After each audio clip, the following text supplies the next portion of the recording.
The final resting place of the explorer who mapped Australia has been found in London. The discovery of the remains of Matthew Flinders comes at a time of renewed discussion about European explorers. Flinders is best known for leading an expedition right around Australia, confirming Western Australia and New South Wales are part of the same continent. A few years earlier, he also established that, for Europeans, Tasmania was an island. Now, archaeologists have identified his grave while digging for a rail project. Europe correspondent Linton Besser reports from Euston Station. They always suspected he was somewhere here, and now they've found him.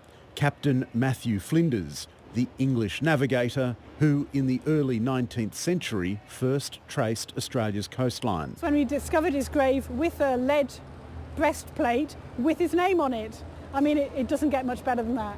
Flinders' body, long feared lost, was identified among some 40,000 graves underneath Euston Station, which are now being exhumed to make way for a high-speed rail link between London and Birmingham. This is what was on the top of Captain Matthew Flinders' coffin. I was rather hoping that maybe there was going to be a ship or an anchor, something that linked him to his nautical endeavours, but it's just so exciting to actually be able to see that here and to know that this was his grave. And were it not for the breastplate? And then would have been reburied, so we would have never known who it was. It's hoped that Britain's largest ever excavation will locate the remains of other notable figures, including the founder of Christie's auction house.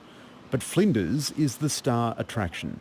He was the person who popularised the use of the term Australia to describe our island continent. Flinders' book, A Voyage to Terra Australis, was published in July 1814. His life's most important work now complete. Matthew Flinders died the very next day, aged 40. He was buried in the St James churchyard, which, like so much of history, had to make way for progress.